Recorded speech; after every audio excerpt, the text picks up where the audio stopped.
வணக்கம் வள்ளல் மீடியா நேயர்களே. எல்லா கேரியருக்கும் ஒரு எண்டு வரும் அப்படின்னு சொல்லுவாங்க. ஸோ யூடியூப்பில் உச்சத்தில் இருக்கும் போதே இந்த துறையை விட்டுட்டு நான் வேறு ஒரு துறைக்கு போகிறேன்றனால ஒரு எமோஷ்னலான ஒரு வீடியோவாக இது இருக்க போகுது. அதனால் நீங்கள் எனக்கு என்ன பண்ணணும் அப்படின்னு பார்த்தீங்கன்னா, நான் வந்து மன்றாடி கேட்குறதுனால சேனலுக்கு வந்து இப்போ நீங்கள் சப்ஸ்கிரைப் பண்ணிட்டு, லைக் பண்ணிட்டு, ஹைப் பண்ணிட்டு, கமெண்ட் பண்ணிட்டு தொடர்ந்து இந்த வீடியோ பார்த்தீங்க அப்படின்னா வந்து என்னோடய கேரியருக்கு நீங்கள் கொடுக்குற ஒரு பரிசாக இருக்கும் அப்படின்னு நான் நினைக்கிறேன். என்ன துறைக்கு போகிறீங்க? திமுகக்கா? இல்லை, ஆக்டிங்க்கு போகிறேன் நான். சினிமாக்கு. ஆமாம். அவர் வந்து வெக்கேட் ஆகுது அப்படியே அந்த ஸ்பேஸில் அப்படியே வேறு எதுவும் இல்லைங்க. ஆல்ரெடி அவங்க குழப்பத்தில் அப்படியே மண்டை பிடிச்சிட்டு சுற்றிட்டு இருக்காங்க நிறைய பேர். இதில் நீங்கள் எரியுறதுல என்ன வேறு ஊற்றி விட்றீங்க? விஜய் ஆடியோ லான்ச் அந்த ஒரு ஃபீல் அப்போ தான் எதாவது சப்ஸ்கிரைப் பண்ணுவாங்க அப்படின்னு பார்க்குறேன் நான். வேறு எதுவுமே இல்லை. சரி, ஓகே. அவரோட கடைசி ஆடியோ லான்ச்சு, உங்களோட முதல் ஆடியோ லான்ச் இன்னும் கொஞ்சம் நாள் வரப்போகுது. என்னது? ஏதோ யார்கிட்டயோ ஃபோனில் பேசின ஆடியோ லான்ச். ப்ரோ ஏன் ப்ரோ இப்படி பண்ணுறீங்க? ப்ரோ ஒன்னொன்றுலேயே ஏதாவது நீங்கள் ஃபைல்ஸ் மாதிரி வருண் ஃபைல்ஸ்ன்னு ஏதாவது லீக் பண்ணிட்டாங்கன்னா என்ன பண்ணுறது? ஆல்ரெடி என்னை பற்றி என்னென்னோ பொருளிலாம் சொல்லிட்டு இருக்காங்க. அது எனக்கே இப்போ தானே தெரியுது அப்படின்னு சொல்லிட்டு. சரி, ஸோ இவங்க ஏதோ கிளப்பி விட்டுருக்காங்க. பட் எனிவே இது வந்து ரொம்ப கான்ட்ரவர்ஷியலான ஒரு மேட்ரு. ரொம்ப ஃபுல்லாக டீப்பாக போய் பேசலாமா எல்லாத்தை பற்றியும் தெரில. இந்த எப்ஸ்டீன் ஐலாண்டு, எப்ஸ்டீன் ஃபைல்ஸ் அப்படிங்கிற பற்றி ஏற்கனவே நீங்கள் வந்து நிறைய வாட்டி பேசியிருந்தாலும் இப்போ நிறைய புகைப்படங்கள் வந்து ரீசர்ஃபேஸ் ஆகிட்டு இருக்கு. அதில் இவரா அப்படின்னு சொல்லிட்டு நம்ம சர்ப்ரைஸ் ஆகிற அளவுக்கு நிறைய பேரோட முகம்லாம் இருக்குது. ஸோ என்ன மேட்ரு இன்னும் நம்ம அதை பற்றி எக்ஸ்ட்ரா தெரிஞ்சுக்கணும்னு சொல்லுங்கள். இப்போ அடிப்படையில் எப்ஸ்டீன் இதை பற்றி நம்ம முன்னாடியே பேசியிருக்கோம். அதை நம்ம திரும்ப ஒரு சின்னதாக ஒரு லைட்டாக சொல்லிக்கலாம். இது என்ன அப்படின்னு பார்த்தீங்கன்னா, இந்த நபர் வந்து ஒரு வெளிப்படையாக சொல்லணும் அப்படின்னா, ஒரு அரசியல்வாதிகளுக்கு, பெரிய பணக்காரர்களுக்கு அவங்களுக்கு தேவைப்படுறதெல்லாம் செஞ்சு கொடுக்குற ஒரு ஆள். அதன் மூலமாக அவங்க கிட்ட இருந்து இவனுக்கு தேவையானது மற்றவங்களுக்கு அந்த கமிஷன்லேயே இப்படி வாழ்கிற, அதாவது இவரை சின்னதாக சொல்லணும் அப்படின்னா வந்துட்டு பெண்களை வைத்து தொழில் செய்யக்கூடிய ஒரு தொழிலதிபர் அப்படின்னு நம்ம சொல்லிக்கலாம். ஒரு ஆண்டர்பிரனர், ஒரு புதிய இல்லை, ஒரு பழைய காலத்து தொழில். அந்த தொழிலை வந்து புதுமைப்படுத்தி பண்ணிட்டு இந்த எஸ்கார்ட் சர்வீஸ் அது இதுன்னு பண்ணிக்கிட்டு அவரால் செய்ய முடிஞ்ச சேவைகளை பெரிய பெரிய தொழிலதிபர்களுக்கும் basically is a high class pimp. ஆமாம், ஹை கிளாஸ் பம்ப் அப்படின்னு நம்ம சொல்லிக்கலாம். இப்போ இங்கே என்ன அப்படின்னா, இந்த நபர் வந்து 2006 ஒரு முறை கைது செய்யப்படுறாரு. அதுலேயுமே என்னன்னு பார்த்தீங்கன்னா, மைனர் குழந்தைகளை வந்து கடத்தல், அதாவது அந்த செக்ஸ் டிராஃபிக்கிங்காக பண்ணாருன்னு சொல்லிட்டு தான் அவனை வந்து கைது பண்ணாங்க. ஆனால் அப்படி 2006 கைது செஞ்சவன் வெறும் 15 மாதம் என்னமோ வந்து ஏதோ ஒரு சர்வீஸ் இது பண்ண சொல்லிட்டு அவனுக்கு சிறை தண்டனே பண்ணல. குழந்தை பெண்களை வந்து வச்சு வியாபாரம் செஞ்சான் அப்படிங்கிற கேஸ் ஒருத்தனை கைது பண்ணிட்டு அவனுக்கு வந்து கம்யூனிட்டி சர்வீஸை வந்து ஒரு தண்டனையாக கொடுக்குறாங்கன்னா இது என்ன மாதிரியான தண்டனைன்னு கொஞ்சம் யோசிச்சு பாருங்க. தண்டனையே இல்லை. அது இது 2006 இந்த ஆள் இப்படி தான் வந்து பண்ணுறான். அதுக்கப்புறம் திரும்ப FBI வந்து கேஸ் ஃபைல் பண்ணுது. அது 2019. 2006 அவன் கைதாகிறான். எத்தனை வருஷம் கழிச்சு திரும்ப வந்து 2019 இவனை வந்து FBI வந்து திரும்ப கைது பண்ணுறாங்க. 10 வருஷத்துக்கு மேலே. ஆமாம். அப்போ அந்த 10 வருஷம் இன்னும் என்னென்ன பண்ணியிருப்பான் அப்படிங்கிறதெல்லாம் பெரிய கணக்கு. அப்படி கைது பண்ணும்போது அதுவும் வந்து பார்த்திங்கன்னா செக்ஸ் டிராஃபிக்கிங், பெண்களை வச்சு தொழில் செய்கிறது, அதனால பாதிக்கப்பட்டவங்க இந்த மாதிரி கம்ப்ளைண்ட்ஸ்லாம் ரைஸ் ஆனனால வருது. இப்போ அதில் கைது பண்ணோடனே இவனை வந்து விசாரிக்கிறாங்க. வந்து ஒரு பெருங்குற்றம் பண்ணியிருக்கிறான் அப்படிங்கிற மாதிரி இருக்கும்பொழுது அவன் என்ன சொல்லிட்டான், என்ன காப்பாற்றிருங்க. ஏன் அப்படின்னா, இப்போ நான் மாட்டினேன் அப்படின்னா உடனே எனக்கு பின்னாடி இருக்க நபர்கள்லாம் என்னை கொல்றதுக்கு முயற்சி பண்ணுறாங்க. ஸோ நான் வந்து சரண்டர் ஆயிடுறேன், என்கிட்ட இருக்க எல்லா ப்ரூஃபையும் நான் கொடுத்துட்றேன், ஆனால் எனக்கு செக்யூரிட்டி வேணும்னு அவன் வந்து ப்ளீ பண்ணுறான் கோர்ட்டில். அதே போல் கோர்ட் வந்து சொல்லிட்டு சரி ஓகே உனக்கு பாதுகாப்பு கொடுக்குறோம் அது இதெல்லாம் சொல்லுது. சிறையில் தான் இருக்கான், ஆனால் இறந்துடுறான் மர்மமான முறையில். அவன் தற்கொலை பண்ணி அவமானம் தாங்க முடியாமல் அவன் வந்து தான் வந்து எக்ஸ்போஸ் ஆகிட்டமேங்கிற அவமானம் தாங்க முடியாமல் தற்கொலை பண்ணிக்கிட்டான். என்ன ஒரு கொடுமை அப்படின்னா, தற்கொலை பண்ணுறப்ப வந்து சிசிடிவி கேமராலாம் ஆஃப் பண்ணி வச்சுட்டாங்க. ஏன்னா தற்கொலை பண்ணும்போது பார்க்கறது கஷ்டமாக இருக்கும்ல, அதனால சிசிடிவி கேமரா ஆஃப் ஆயிடுச்சு. அந்த இடத்துல டியூட்டியில் ஒருத்தர் இருப்பார்ல, ஒரு ஆஃபீஸர். ஆமாம். அந்த எப்படி இருந்தாலும் ஒவ்வொரு செல் இருக்கும், அதாவது ரொம்ப ஹை ப்ரையாரிட்டி கிரிமினல் அப்படிங்கும்பொழுது அவனை பார்த்துக்கிறதுக்கு ஒரு ஹை ப்ரையாரிட்டி இதில் வச்சுருப்பாங்கல்ல. அந்த ஆஃபீஸரும் அன்றைக்கி பார்த்து கரெக்டாக அந்த பக்கம் போகல. அவர் வந்திருக்காரு, எல்லாம் பண்ணியிருக்காரு, ஆனால் அவர் அந்த பக்கம் போகல. ஸோ எதேச்சியான சில சம்பவங்கள் நடந்ததுனால இவர் வந்து தற்கொலை பண்ணி இறந்துடுறாரு. நம்ம ஊரில் கூட ஒருத்தர் கரண்ட் கம்பி. ஆமாம், நம்ம ஊரில் கரண்ட் கம்பியை வந்து பிடிச்சி இது பண்ண மாதிரி இவர் வந்து எப்ஸ்டீன் வந்து ஆள் இல்லை. இப்போ என்ன ஆகுதுன்னு பார்த்தீங்கன்னா, மக்களுக்கு வந்து செம கடுப்பாகுது. ஏப்பா என்னையா வந்து அவன் வந்து ஒத்துக்கிறேன்னு சொல்லிட்டான், எல்லா ஆவணங்களையும் கொடுக்குறேன்னு சொல்லிட்டான், கொடுக்குறேன்னு சொன்னவன் வந்து இப்படி திடீர்னு மர்மமான முறையில் சாவறானா, நீங்கள் தாண்டா கொண்டுட்டீங்க. எப்படா? யாரா கொண்டது, எதுக்கு கொண்டது? அப்போ அதிகார வர்க்கத்தில் இருக்கிறவங்கெல்லாம் தான் சேர்ந்துக்கிட்டு கொண்டுட்டாங்க அப்படிங்கிற மாதிரி அந்த நரேஷன் வந்து பில்ட் ஆகுது. இது வந்து ஒரு பேச்சு பொருளாகுது. 2019 இது பேச்சு பொருளாகவே இருக்குது. சரி. அப்படி இருக்கும் பொழுது அப்பப்போ அந்த கசிய விடுற மாதிரி சில தகவல்கள், சில ஃபோட்டோஸ்லாம் வந்து வெளியில் வந்துக்கிட்டே இருக்கும். இதில் ஓப்பனாக சொல்லணும் அப்படின்னா இது லீக்டு ஃபோட்டோஸ்ன்னு சொல்கிறதுலாம் கூட இல்லை. இது வந்து நிறையா வந்து சோஷியல் மீடியாஸ்லேயே இருக்கிற ஃபோட்டோஸும் தான். ஆல்ரெடி இருக்கிறதுங்கிறீங்க. இது அதாவது அவன் எடுத்து வச்ச ஃபோட்டோஸில் பல ஃபோட்டோஸ் இருக்குது. அந்த ஃபோட்டோஸில் வந்து எது கொஞ்சம் ஒரு மாதிரி டீசெண்டான ஃபோட்டோஸோ அதுதான் இப்போ லீக் ஆகிட்டு இருக்கு. இப்போ வரைக்கும் அப்படி தான் லீக் ஆகிட்டு இருக்கு. ஆனால் அதை கனெக்ட் பண்ணுற மாதிரி சில ஃபோட்டோஸ் வந்து இல்லை.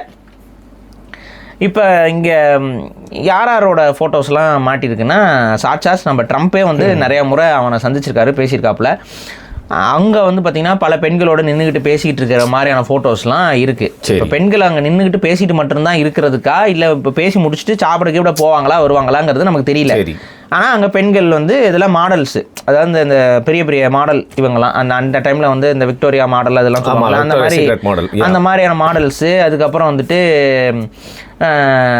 இன்னும் ஐடென்டிட்டி இல்லாத சில பெண்கள், இது மாதிரி ஐடென்டிட்டி இல்லாத பெண்கள்னால் அவங்க ரேண்டமாக தெரியாத, மக்களுக்கு பெரிய அளவு தெரியாத பெண்கள் நிறைய பேர்.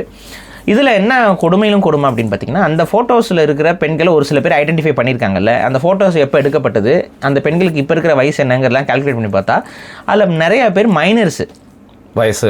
அப்போ அந்த ஃபோட்டோவில் எடுக்கிற டைமில் வந்துட்டு கிட்டத்தட்ட வந்து பார்த்தீங்கன்னா 16 வயசு. இப்போ ஆக்சுவலாக டவுன் டு த இது வந்து சில பெண்கள்லாம் வந்து 12 வயசு 13 வயசுக்கு சின்ன குழந்தைங்க கூட இருந்திருக்காங்க. அது வந்து இப்போ நீங்கள் பார்த்தீங்கன்னா எப்ஸ்டீனோட மடியில் உட்காந்துட்டு ஒரு சின்ன பொண்ணு உட்காந்துருக்க மாதிரி இருக்கும். அந்த பொண்ணுக்குலாம் வந்து பார்த்தீங்கன்னா 13 வயசு என்னமோ அந்த ஃபோட்டோ எடுக்கிற டைமில் தெரிய வருது.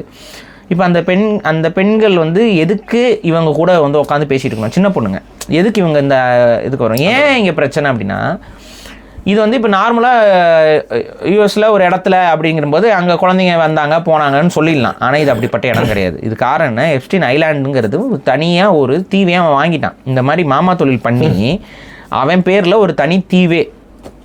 இதில் என்ன இன்னொன்று சொல்கிறாங்கன்னா, ஒரு தீவு வாங்குற அளவுக்கு அவன் வந்து ஆரம்பத்தில் அவ்வளோ பணம்லாம் இல்லை அவங்ககிட்ட. ஸோ இவன் வந்து ஒரு முகமாக ஒரு குரூப்புக்கு வேலை செஞ்சவன் தான். Is just a face. அது பின்னாடி இருக்கிறவங்க வேற. ஏன்னா ஒரு பெரிய ஐலாண்டை வாங்குறது ஒன்று. ரெண்டாவது அந்த ஐலாண்டில் ஒரு சீக்ரெட்டான ஒரு இது மாதிரி கட்டுறது, போலீஸோ இல்லை வேறு லா ஏஜென்சிஸ் வந்து பெருசாக அங்கே நோட்டிஃபை பண்ணாத மாதிரி ட்ரக்ஸை உள்ளே ஸ்மகிள் பண்ணி கொண்டு. இப்போ அந்த ஐலாண்டில் உங்களுக்கு ட்ரக்ஸ் இருந்திருக்குங்கிறது அது அந்த ஃபோட்டோஸ்லேயே தெரியும் உங்களுக்கு. நீங்கள் பார்த்தீங்கன்னா அந்த ஃபோட்டோஸ்லேயே நிறைய ட்ரக்ஸ் வந்து பேக்ரவுண்ட்லாம் நிறைய ட்ரக்லாம் இருக்கும். அந்த கொக்கைன் பவுடர்லாம் அந்த லைனாக வச்சுருக்கிறது அந்த ஃபோட்டோஸ் இருக்கும். அப்புறம் அந்த இதில் இந்த பெண்கள் வந்து அந்த கொக்கைன் எடுத்துக்கிற ஸ்னிஃப் பண்ணுற ஃபோட்டோஸ்லாம் கூட கிடச்சிருக்கு அந்த இடத்துல. அப்படின்னா வந்து கொக்கைன் வந்து அங்கே முழுக்க சப்ளையில் இருக்குது. இப்போ கொக்கைன் வந்து தடை செய்யப்பட்ட ஒரு போதைப்பொருள். இப்போ தடை செய்யப்பட்ட போதைப்பொருள் இந்த ஐலாண்டுக்கு உள்ளே வருது அப்படின்னா லா ஏஜென்சிக்கு தெரியாமல் இருக்குமா இந்த கேள்வி. இப்போ ஒரு வீடு அப்படிங்கும்போது என்னென்னா, அவங்களுக்கு கஞ்சாங்கிறதும் கூட அவங்க ஊரில் வந்து கொஞ்சம் ஓரளவுக்கு அது ஒரு சில இடங்களில் தடை செய்யப்பட்டிருக்கும், சில ஸ்டேட்ஸில் வந்து லீகலைஸ் பண்ணியிருப்பாங்க. ஸோ அங்கே லீகலைஸ் ஆன இடங்கள்லேருந்து சிலர் கொஞ்சம் கடத்திட்டு உள்ளே வருது, பர்சனலாக கூட தூக்கிட்டு வந்துருவாங்க, போயிடுவாங்க. நம்ம ஊர் மாதிரி வர இடங்க போகிற இடமா செக்கிங்கை போட மாட்டாங்க வெளிநாடுகளில். ஸோ அது மாதிரி கொண்டு வந்துடலாங்கன்னு சொல்லலாம். ஆனால் கொக்கைன் மாதிரியான விஷயங்கள் வந்து உள்ளே உற்பத்தி பண்ணுறது ரொம்ப கஷ்டம். ஸோ வந்து அது கப்பல் மூலயமா தான் வரணும். அப்படி இருக்கிற அந்த கொக்கைன்லாம் வந்து அங்கே உள்ள ரொம்ப சர்வசாதாரணமாக அந்த தீவுக்குள்ளே வந்துக்கிட்டு எல்லாரும் பயன்படுத்திக்கிட்டு இருக்காங்க. அப்போ பேசிக்காக என்னென்னா, இது வந்து லா ஏஜென்சிஸுக்கு தெரியாமல் இருக்காது, பெரிய பவர் ஆட்களுக்கு தெரியாமல் இருக்காது, இது எல்லாமே தெரிஞ்சு தான் அங்கே நடந்திருக்கு. ஆனால் இந்த சீக்ரெட்டாக அதை பண்ணியிருக்கிறாங்க அப்படின்னா இதுக்கு பின்னாடி வேறு ஒரு பெரும் குரூப் ஒன்று இருக்கும். அப்படின்னா அதுக்கு தகுந்த மாதிரி அந்த எப்ஸ்டீன் ஐலாண்ட்லேயே சில இடத்து பார்த்திங்கன்னா சில ரிச்சுவலிஸ்டிக் ரூம்ஸ்லாம் இருக்கும். நீங்கள் வந்து பார்த்திங்கன்னா நம்ம இஸ்ரேலோடைய கொடி கலர்லேயே ஒரு பில்டிங்கை கட்டி வச்சுருப்பாங்க.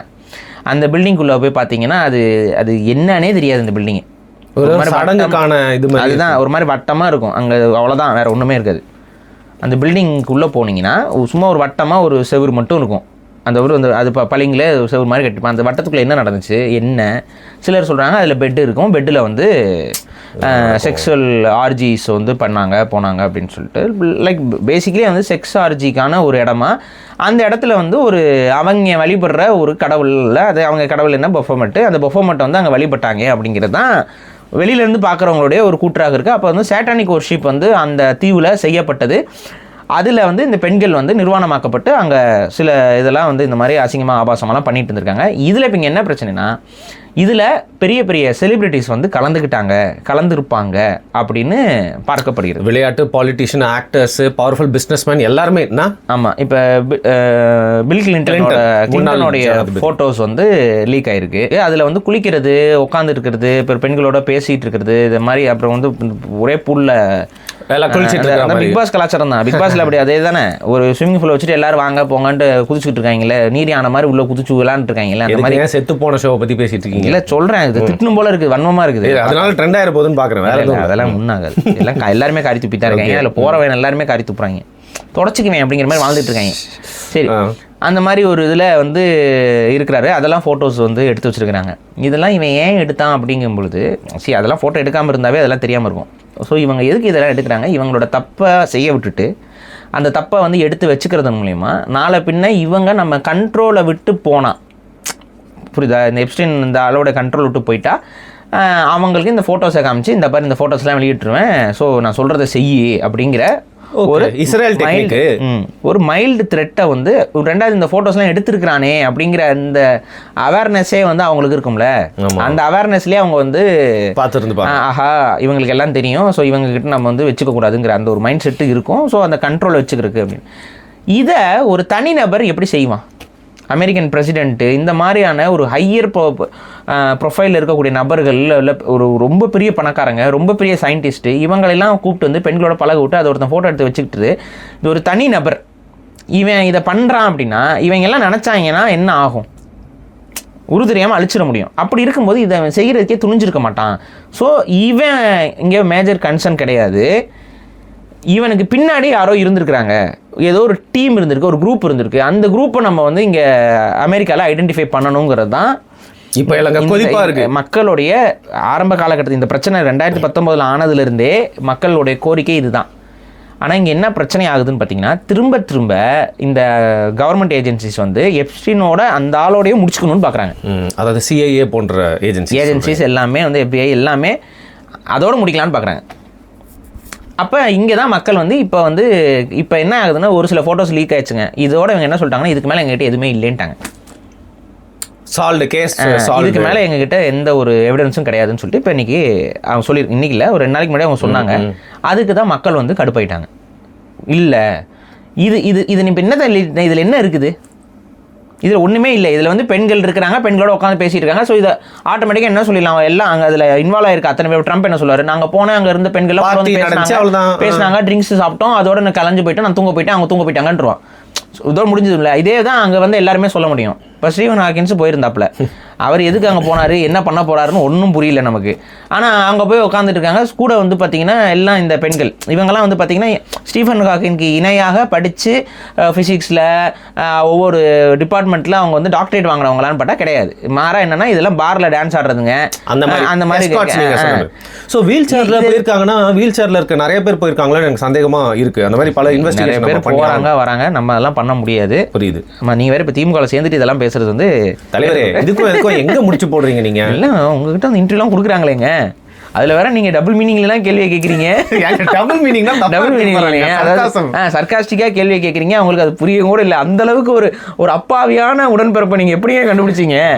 Clean mind. அவங்க சிஎம் வந்து வாக்கிங் போயிட்டு இருந்திருக்காரு, எதேச்சையா, அது எதிர்ச்சியாவே எதேச்சையா. அப்போ இவங்களும் எதேச்சையா வந்தாங்க, அது வைரல் ஆச்சு. சரி, அவங்களை கூப்பிட்டு ஒரு இன்டர்வியூ எடுக்கலாமே, அந்த ஸ்பின் பவுலிங் அதெல்லாம் எக்ஸாக்ட்லி எல்லாம் போட்டு கேள்வி கேட்டு அவங்க என்ன சொன்னாங்க, பைக்கில் வீலிங் பண்ணுவார் அவர். ராயல் என்ஃபீல்டு அவருக்கு ரொம்ப பிடிக்குமா?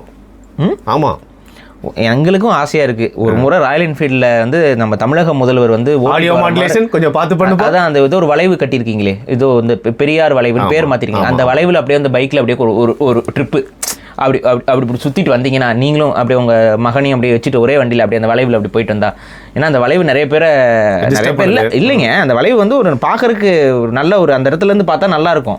அந்த இடத்துல வந்து தகடூர் அதிகமான் அப்படின்னு வச்சா இவங்களுக்கு ஒரு எரிச்சல். அது என்னடா தமிழ் பேர், தமிழ் மன்னனுடைய பேர், இந்த இடத்துல ஒரு மன்னனுடைய பேரா, அதெல்லாம் இருக்கக்கூடாது அப்படின்னு சொல்லிட்டு அந்த இடத்துல தந்தை பெரியார் அப்படின்னு மாற்றிருக்காங்க. ஸோ நம்ம அந்த பேரை மாற்றுறதுக்கு பதிலாக இந்த மாதிரி ஒரு ராயல் என்ஃபீல்டு எடுத்துகிட்டு ஒரு 80-100 அப்படியே வந்துட்டு ஒரு ட்ரிப்பு, அங்கே ஒரு ஜாலியாக ஒரு ஹாலிடே ட்ரிப்பு போயிட்டு வந்தாங்கன்னா, அந்த வளைவில் அப்படி வளைஞ்சிட்டு வந்தாங்கன்னா உங்கள் சப்போர்ட்டை காட்டின மாதிரி இருக்கும்ல. நல்லா இருக்கு நல்ல ஐடியாவா இருக்குல்ல. என்னங்க இவரே வந்து பாத்தீங்கன்னா ஒரு ஸ்ட்ராட்டஜிக் நிறுவனம் ஆரம்பிச்சு ஹெல்ப் பண்ணுவார் போல இருக்கு. என்ன மட்டும் சொன்னீங்களா நீங்க? ஆமா ரைட். சரி, அந்த வீல் சேருக்கு அந்த ஸ்டீஃபன் ஹாக்கிங்ஸ்க்கு வந்துரும். வீல் சேருக்கு வருவோம். Steven Hawking. சரி, அந்த ஸ்டீவன் ஹாக்கிங் வந்து பார்த்தீங்கன்னா சைடில் எல்லாம் பார்த்தீங்கன்னா இங்கே ஒரு பொண்ணு, இந்த பக்கம் ஒரு பொண்ணு, அந்த பக்கம் ஒரு பொண்ணுன்னு சொல்லி 3 பொண்ணுங்களுக்கு நடுவில் உட்காந்துருக்காப்புல. சரி, இப்போ பார்க்குறோம் அங்கே வந்துட்டு எல்லாம் அந்த மாதிரி இப்போ வந்து சரக்கு கிரக்கு எல்லாம் போட்டுக்கிட்டு இருக்காங்க. ஸ்டீவன் ஹாக்கின்ஸ் என்ன பேசிக்கிட்டு இருப்பாரு? அந்த ஒரு ரோபோட்டிக் வாய்ஸ் தான் பேசுவார். ஏலியன்கள் இருக்கிறதா இல்லையா அந்த மாதிரி தான் அவர் பேசுவார். ஆமாம், அது மாதிரி ஏதோ பேசிக்கிட்டு இருக்காரா என்னன்னு தெரில. ஸோ இது இப்போ என்ன இதுக்கு அடுத்து எந்த ஃபோட்டோஸும் லீக் ஆகலை. ஸோ இதோட நிற்கும் பொழுது அவங்க என்ன சொல்லிடுறாங்க, நாங்கள் ஒரு வேற ஒரு இடத்துக்கு போனப்போ எப்ஸ்டீன் வந்திருந்தார் அங்கே, அது எப்ஸ்டீன் ஐலாண்டு கிடையாது அப்படி அவங்க விளக்கம் கொடுத்துட்டாங்க. அது எப்ஸ்டீன் ஐலாண்டு கிடையாது, வேற ஏதோ ஒரு மீட்டிங்க்கு போனப்போ அவர் வந்திருந்தாரு. அப்போ வரும்போது ஒரு 3 பெண்களை கூட்டிகிட்டு வந்துட்டாரா என்னன்னு நமக்கு தெரியல. புரியுது, அது தெரியல அது என்னன்ட்டு. ஏன் ஐலாண்டில் மட்டும்தான் அவன் வந்து ஜல்சா பண்ணணுமா, ஏன் அவனுக்கு மெயின்லேண்ட்லேயும் பண்ண மாட்டானா என்னன்னே புரியல நமக்கு. இப்படி ஒரு விளக்கத்தை கொடுத்து அவர் எஸ்கேப் ஆகிறாரு. சரி, இதே மாதிரி ஒவ்வொருத்தவங்களும் ரொம்ப ட்ரம்ப் என்ன சொல்லிட்டாரு, நான் போனேன், சரக்கு அடித்தேன், பேசினேன், வந்தேன், பக்கத்தில் நான் என்னோட அழகுக்கு என்னோட ஹேர் ஸ்டைலுக்கு பெண்கள்லாம் வந்து பணத்துக்கு அப்படியே சொல்லியாச்சு. அப்போ பெண்கள்லாம் வந்து என்கிட்ட பார்த்தாங்க, ஃபோட்டோஸ் எடுத்தாங்க, போயிட்டாங்க அப்படின்னு அவ்வளோதான். அப்படி ஒரு எக்ஸ்ப்ளனேஷன் கொடுத்து அந்த ஆள் ஒரு பக்கம் போய் அப்போ என்னன்னா இதில் யாருமே அக்கௌண்டபிலிட்டியில் நிற்க போகிறதில்ல, ஜஸ்டிஃபை பண்ணிட்டு வெளில வந்துடுறாங்க. இதில் ஒருத்தன் தரமாக சிக்கியிருக்கான். யாரு? Bill Gates. ஆமாம் ப்ரோ. ஏன் தெரியுமா, இவன் ஒருத்தன் தான் எக்ஸ்பிளனேஷனே கொடுக்க முடியாத மாதிரி மாட்டியிருக்கான். இல்லை, எப்படி அது என்ன மாதிரி? இப்போ இவங்கெல்லாம் என்ன சொல்லுவாங்க, ஒரு இடத்துல பப்ளிக் எல்லாரும் உட்காந்துருக்க இடத்துல தான் உட்காந்துருக்க மாதிரி. ஆனால் நம்ம பில்கேட்ஸ் மட்டும் எல்லாமே இண்டிவிஜுவல் ஃபோட்டோஸ். ஐயோ, இண்டிவிஜுவலாக போய் ரூமுக்குள்ள உட்காந்துருக்கிறது, பெட்டுக்கு மேலே உட்காந்துருக்கிறது, ரூமுக்கு உள்ளே போகிறதுக்கு முன்னாடி ஒரு போஸு, இந்த மாதிரி வந்து அதுவும் போஸ் கொடுக்குறவங்களும் வந்து பார்த்திங்கன்னா தலையை சாஞ்ச மாதிரி 100 வருஷம் கூட வாழணுண்டாங்கிற மாதிரி போஸு, இந்த மாதிரிலாம் பல போஸுகளை வந்து அவர் கொடுத்துருக்காப்புல. என்ன எக்ஸ்ப்ளனேஷன் கொடுக்க முடியும்? அப்போ இதில் இன்னொரு கொடுமை என்னென்னா, இவங்கெல்லாம் வந்துட்டு இவன் மாட்டினதுக்கப்புறம் அவங்க கூட கான்டாக்ட் இல்லை. சரி, அவன் மேலே அக்யூசியேஷன் வச்சதுக்கப்புறமும் 2 முறை வந்து பில்கேட்ஸ் வந்து அவனை சந்திச்சிருக்கான். அப்போ இப்போ நம்ம சொல்கிறோம்ல, இந்த ஆளுக்கு பின்னாடி ஒருத்தர் இருப்பாப்ல அப்படின்னு ஒரு இது. அதே போல் பில்கேட்ஸ் என்னென்ன வேலையெல்லாம் பண்ணிகிட்டு இருக்காங்க. ஸோ பில்கேட்ஸோடைய அசோசியேஷனு, அந்த குரூப்பு, அவங்களுடைய ஐடியாலஜி இதெல்லாம் இவனோட இதோட ஒத்து போகிறதுனால ஸோ பில்கேட்ஸ் இதற்கு பின்னாடி இன்னொரு முகமாக இருக்க வாய்ப்பு அதிகம். ஏன்னா அக்யூசியேஷன் சைல்டு இதை பண்ணியிருக்கிறான் அப்படின்னு சொன்னதுக்கு அப்புறமும் 2 முறை போய் இந்த ஆளு சந்தித்து பேசிட்டு வந்திருக்காப்புல பில்கேட்ஸ். பெடோஃபிலியா அக்யூசியேஷனுக்கு அப்புறமும் இப்போ இதுக்கெல்லாம் என்ன விளக்கம் கொடுக்க முடியும்? இட்ஸ் மிஸ்டேக்குன்னு சொல்லிட்டு இப்போ மிஸ்டேக் தான், அதுக்கு என்ன, அது எல்லாருக்கும் தெரியுது மிஸ்டேக்குன்னு. நீங்கள் என்னடா சொல்கிற கூட சேர்ந்து, நீ அயோக்கியா? ஆமாம்மா அயோக்கியத்தனம் தான் அப்படின்ட்டு போயிட்டு இருக்கா. ஏன்டா லேட்டாக வந்தேன், நான் லேட்டாக வந்துட்டேங்க, ஏன்டா லேட்டாக வந்தேன் அப்படிங்கிற மாதிரி இருக்கு. அந்த மாதிரி தான் இப்போ சொல்லிட்டு போயிட்டு இருக்காப்புல. இது என்ன அமெரிக்காவோ என்ன அளவோ ஒன்றும் தெரில. ஸோ இப்போ இதுதான். இப்போ என்னென்னா, இங்கே நம்ம பட்டேல்னு ஒருத்தர் தான் வந்துட்டு அங்கே FBIயில் ஏதோ சீஃபாக ஏதோ இருக்காப்புல, உயர் பதவியில் இருந்த, என்ன பதவி என்ன தெரியல, டேரக்டர் சீஃப்னு. ஸோ அந்த உயர் பதவியில் இருக்காருப்புல. அதே நபர் தான் போன ஆட்சியில், அவர் கொஞ்சம் லைட்டாக ட்ரம்ப் சப்போர்ட்டர் போல. சரி, போன ஆட்சியிலலாம் வந்துட்டு என்ன சொல்லிட்டு இருந்தாரு, அதுக்கு முன்னாடிலாம் என்ன சொல்லிட்டு இருந்தாருன்னு பார்த்தீங்கன்னா வந்துட்டு நிறைய ஆதாரங்கள் இருக்குது அப்படின்னு சொல்லிட்டு போயிட்டே இருந்தாப்புல, ஒரு விசிபிள் ஓவர் மாதிரி பண்ணிட்டு இருந்தாப்புல. இப்போ அவர்கிட்டே என்ன கேட்குறாங்க, என்ன நிறைய ஆதாரம் இருக்குன்னா இதோட முடிஞ்சிச்சுங்க ஆதாரம், இதை தான் நீ ஆதாரம் கூவிட்டு இருந்தேன்னா ஆமான்ட்டாங்க. புரியுதா? இப்போ ஸோ இப்போ இந்த இடத்துல ட்ரம்ப் வந்து இன்னும் ஏதோ சிக்கலில் சிக்கியிருப்பார் போல், வேறு ஏதோ எவிடன்ஸ்லாம் இருக்கும் போல். ஸோ ஆனால் இது வந்து மறைக்கிறாங்க அப்படிங்கிற மாதிரி இருக்குது. இப்போ இதுதான் இப்போ வரைக்கும் இருக்குது. எனக்கு தெரிஞ்சு பெருசாக வெளியிலலாம் வராது, மூடி மறைச்சிருவாங்க, நிறைய மறைச்சிடுவாங்க. ஆனால் அது போக இந்த எப்ஸ்டீன் ஃபைலோட சம்மந்தப்பட்ட மாதிரி இன்னும் நிறைய வீடியோஸ் வந்து நெட்டில் ஸ்ப்ரெட் ஆகிட்டு இருக்கு. ஆனால் அது எப்ஸ்டீன் ஐலாண்டு ஆனதாக இல்லை. ஆனால் உலகத்தில் இன்னும் எத்தனை அயோக்கிய இடங்கள் இருக்குங்கிறது நமக்கு தெரியல. காரணம் என்னென்னா, இன்னும் 2-3 பழைய வீடியோஸ்லாம் ரீசர்ஃபேஸ் ஆகிருக்கு இந்த விஷயத்தில். அது ஒன்று டர்க்கியில் நடந்த ஒரு விஷயம்னு சொல்கிறாங்க. ஸோ டர்க்கியில் என்னென்னு பார்த்தீங்கன்னா, இத்தினோண்டு பிள்ளைங்க, இந்த ஹைட்டில் இருக்க குழந்தைங்க என்ன வயசு இருக்கும்? 7-8 அவ்வளோதானே இருக்கும். அந்த 7-8 வயசு பிள்ளைங்க, அந்த பிள்ளைகளுக்கு வந்து அவ்வளோ அசிங்கமாக ட்ரெஸ்ஸை போட்டு அந்த பிள்ளைகளை வந்து ஏதோ ஒரு பப்ளிக் பாத் மாதிரி இருக்க ஒரு இடத்துல நடந்துக்கிட்டு இருக்காங்க. ஸோ அது என்ன வீடியோன்னு தெரியல. ஆனால் எப்ஸ்டீன் ஐலாண்டில் இது நடந்துச்சுங்கிற மாதிரி வீடியோ வந்து இப்போ அமெரிக்காவில் ட்ரெண்ட் ஆகிட்டு இருந்துச்சு. ஆனால் கடைசியில் அது அங்கே நடக்கலை. இது மாதிரி உலகத்தில் இன்னும் எத்தனை இடத்துல என்னென்ன பண்ணிட்டு இருக்காங்கன்னே ஒன்றும் புரியல நமக்கு. இல்லை பேசிக்காக நான் ஏன் இஸ்ரேல்னு பேர் எடுத்தேன்னா, சவுதி இந்த மன்னர்கள் பிரின்ஸ்லாம் இருக்காங்களே, அந்த மாதிரி தொழில் இவங்க எல்லாருமே இஸ்ரேலில் கூப்பிட்டு இந்த மாதிரி பார்ட்டிலாம் நடத்தி இதே மாதிரி ஃபோட்டோ எடுத்து வச்சு அவங்கள வந்து மிரட்டுறதுனால சில இடங்களில் அடிபணிஞ்சு போகிறாங்க அப்படிங்கிற மாதிரி ஒரு விஷயம்லாம் நான் வந்து கேள்விப்பட்டிருக்கேன். அந்த மாதிரி தான் இருக்குது இதுவும் பேசிக்காக. இது வந்து என்னென்னா பேசிக்காக பெண்களை, குழந்தைகளை இதை நான் பெண்கள் மேலே மோகம் கொண்டு அலையிறாங்கிறது ஒரு கேவலமான விஷயம். அது தவறு, அது புரியுது நமக்கு. அட்லீஸ்ட் அது புரியுது. இந்த பெடோஃபைலுங்கிற இந்த இவங்களை வந்து இவ்வளோ ஒரு பவரான ஒரு இடத்துல உட்கார வச்சிருக்கிறது இல்லை, யோசிச்சு பாருங்கள் எவ்வளோ ஒரு ஆபத்தான ஒரு விஷயம் பாருங்கள்.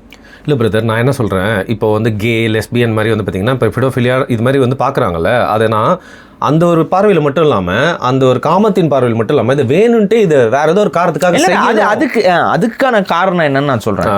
அதுக்கு பின்னாடி ஒரு பிலீஃப் இருக்குது. என்ன பிலீஃப்னா, கிறிஸ்டியானிட்டியை பொறுத்த வரைக்கும் இறைவன் தானே எல்லாரையும் படைக்கிறது. ஸோ இந்த பாவங்கள் எல்லாமே இறைவன் வந்து படைக்கிறது இல்லை, மாறாக பாவம்லாம் மனிதர்கள் பிறந்ததுக்கு அப்புறம் செய்ய ஆரம்பிக்கிறாங்கிறது தான் கிறிஸ்டியானிட்டியோட கோர் பிலீஃப். அப்போ அந்த பாவங்கள் செய்யக்கூடாது, அப்படியே பாவம் செஞ்சினாலும் கடைசியில் நீ வந்து இறைவன்கிட்ட மன்னிப்பு கேட்டினா மன்னிச்சிருவாருங்கிறத கான்செப்ட் தான் இது சொல்ல. அதனால தான் பாவம் செஞ்ச மன்னிப்பு இதெல்லாம்.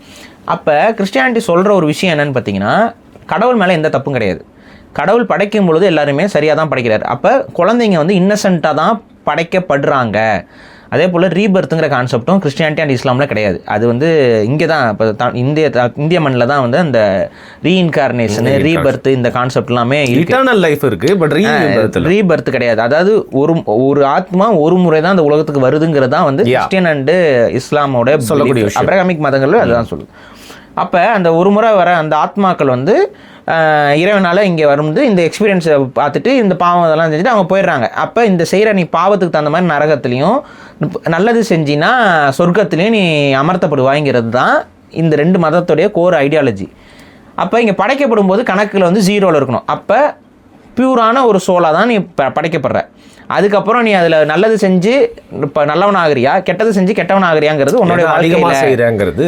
அப்போ குழந்தைங்க வந்து இன்னசென்ட் அப்படிங்கிறது வந்து கிறிஸ்டியானிட்டியோட பிலீஃப், இஸ்லாத்தோட பிலீஃப். இது எல்லாமே குழந்தைங்க வந்து தூய்மையானவர்கள். ஜீசஸே என்ன சார், சிறு பிள்ளைகளை என்ன. ஆனால் இங்கே இந்தியாவில் வந்து என்னன்னு பார்த்தீங்கன்னா கர்ம வினைன்னு ஒன்று வச்சுருப்பாங்க.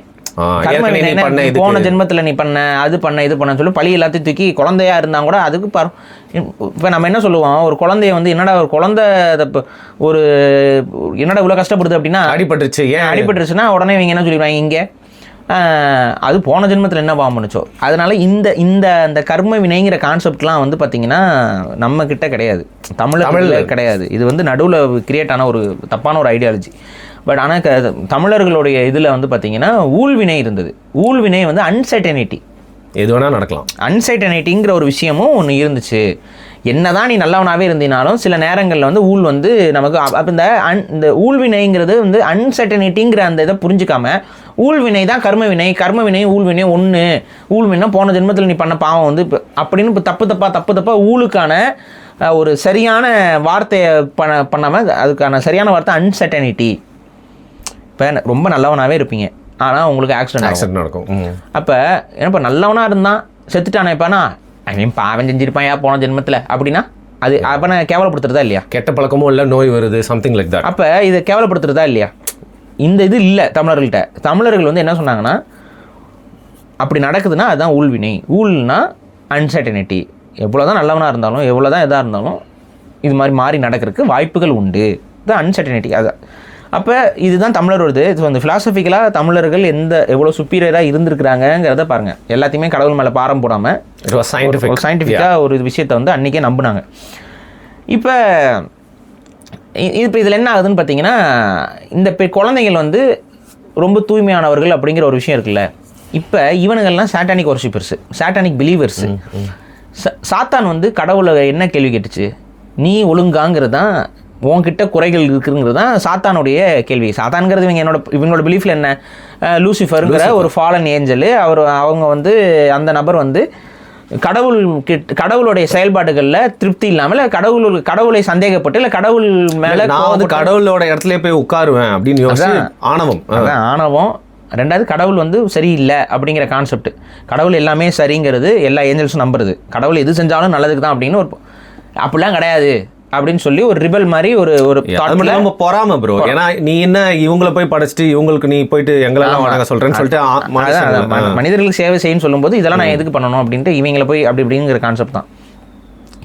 அப்போ இந்த ஏஞ்சல்ஸ் அப்படின்னு சொல்கிறதுலேருந்து ஒருத்தன் விழுந்துட்டான், அவன் தான் வந்து சாத்தானாக மாறுறான் அப்படிங்கிறத கான்செப்ட்டு.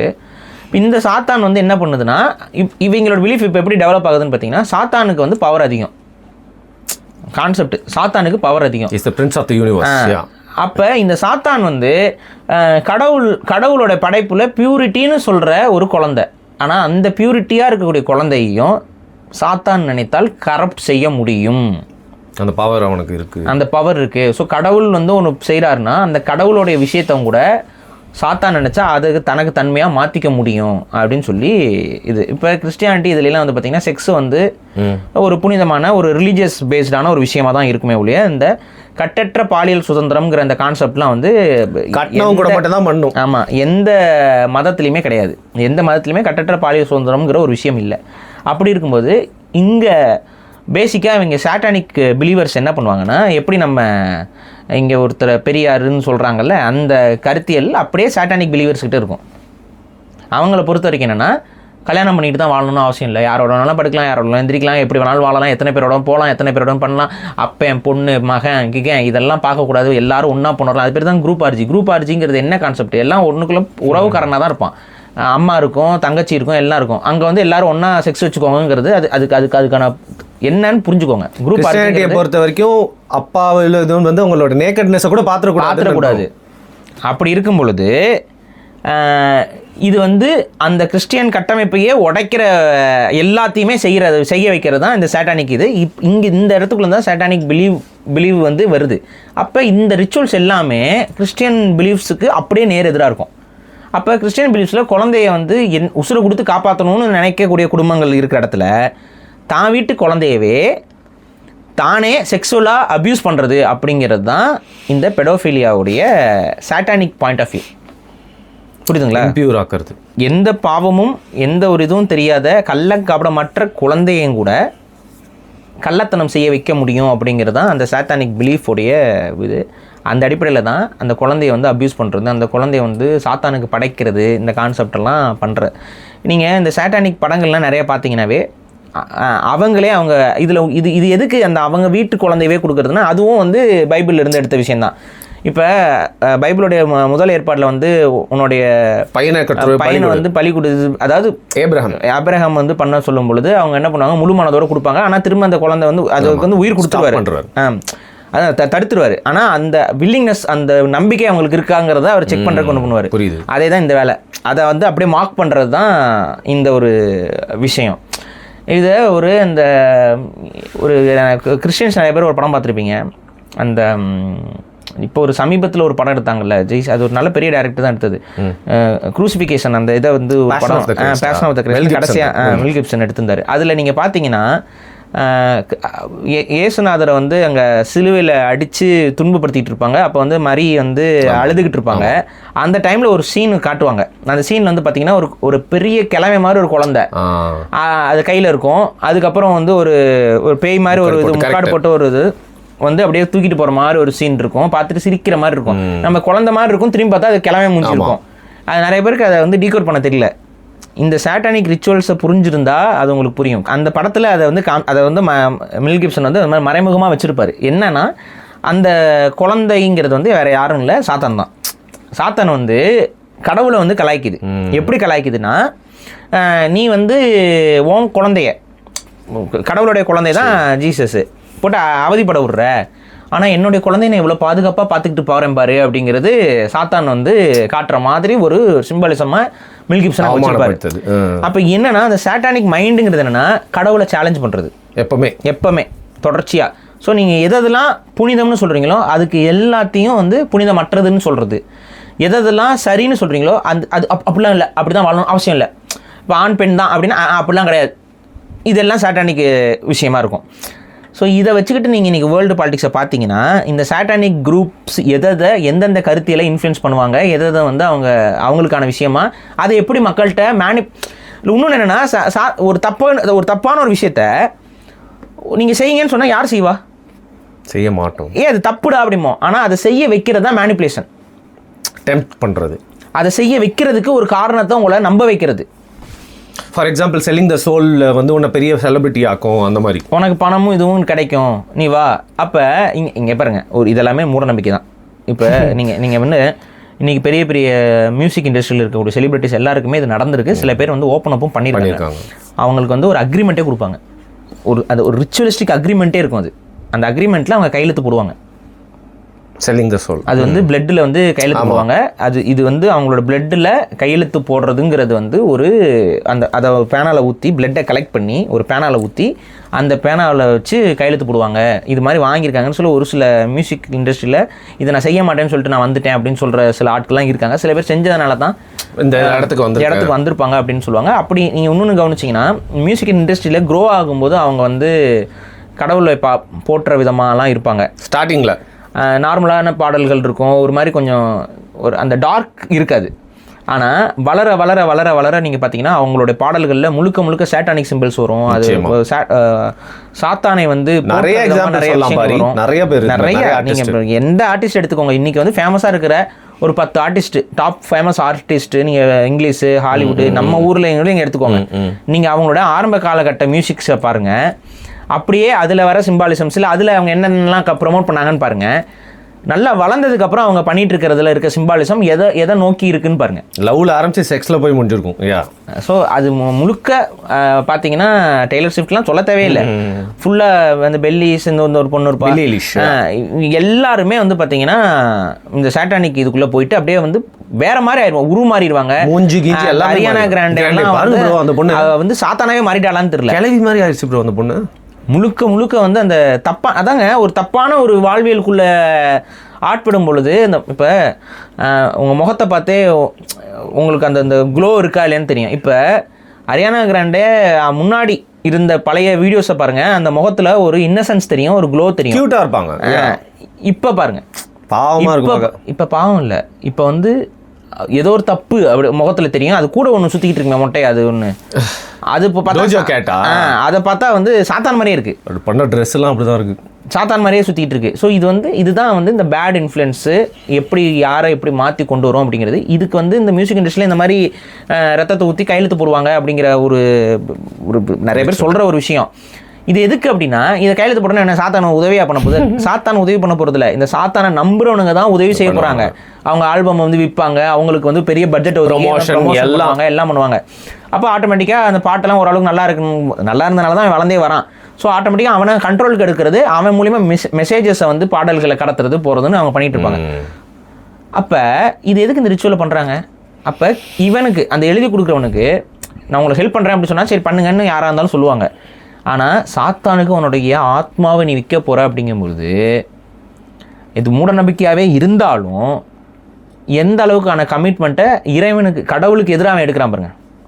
ஒரு நல்ல சக்தின்னு சொல்லப்படுற கடவுளுக்கு எதிராக ஒருத்தன் இந்த அளவுக்கு ஒரு கமிட்மெண்ட் எடுக்கிறான் அப்படின்னா ரெக்ரூட் பண்ணுறான், எவ்வளோ ஒரு மோசமான செயலை செய்கிறதுக்கு அவன் தயாராகிறான். அப்போ இப்படிப்பட்ட ஆட்களை வச்சு அவங்க வந்து அடுத்தடுத்த கட்டி இதில் என்னென்னா வந்து குழந்தை பலியிடுதல், குழந்தைகளை பலி கொடுக்குற சடங்குகள், இதெல்லாமே வந்து சாட்டானிக் ரிச்சுவல்ஸில் அடக்கம். தமிழ் முன்னோர்கள் இந்த மாதிரியான சடங்கு செய்கிற நபர்கள் எல்லாம் தேடி தேடி வேட்டையாடி இருக்காங்க.